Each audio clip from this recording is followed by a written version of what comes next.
can we trust each other? By the blade.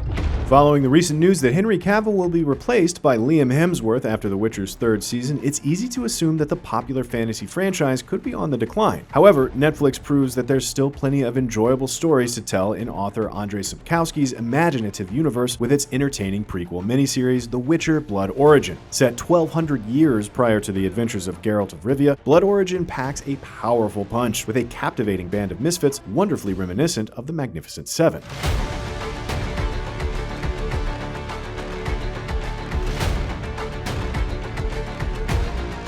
Blood Origin's story excels in its build-up to the conjunction of spheres and the creation of the first prototype Witcher more than the actual payoff in the end. Some of the story is hampered by the political machinations in the ancient city of Centrea, where the young Princess Merwin and lowborn sorcerer Balor conspire to obtain the ultimate power in the continent. While Mirren Mack and Lenny Henry deliver fine performances throughout, their characters lack the dynamism and development of our band of misfits. The seven outcasts and their respective adventures are definitely the highlight of Blood Origin, and are worth the watch alone. Each individual has their own unique backstory and personality to boot. It's only too bad we don't get to spend more than 4 episodes with them. The first 2 entries in the miniseries are mostly used to bring them together, with Lawrence O'Farrell's Fial and Sophia Brown's Ayala acting as the de facto leaders of the group. Michelle Yeoh brings a welcome bit of gravitas to the elfin swordmaster Scion. Yeoh continues her reign as an absolute badass in anything she's in, as she slices and dices her way through waves of the enemy's soldiers. In typical Witcher form, the action scenes are a joy to behold, with stellar fight choreography and plenty of blood.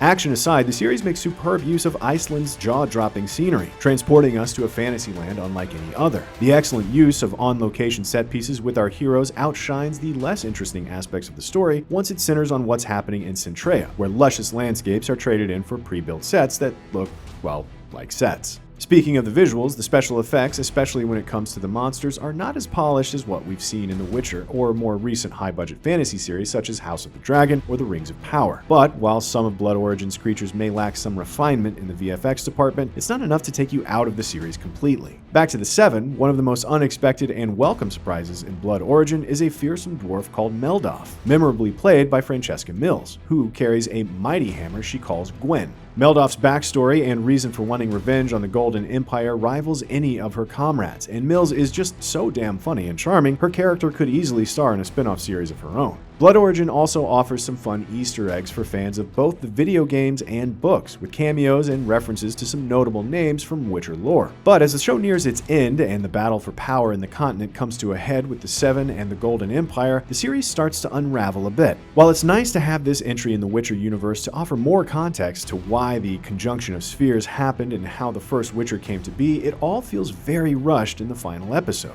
While it's admirable for the creators to avoid overstaying their welcome, Blood Origin could have used a few more hours to bring the show to a satisfying conclusion. The Witcher: Blood Origin delivers an action-packed and memorable look into how the conjunction of spheres and creation of the first Witcher prototype came to be. While the villains and political storylines surrounding the Golden Empire are less interesting, the series is bolstered by its engaging band of misfits as they journey across the continent, kicking butt wherever they go. And though the special effects aren't on par with more recent big-budget fantasy series out there, the stellar use of Iceland's landscape as a backdrop for the continent more than makes up for the average-looking monsters. For more on Blood Origin, check out our interview with Michelle Yeoh about her character, and for everything else, stick with IGN. This is the future under the Empire. We need to rise up!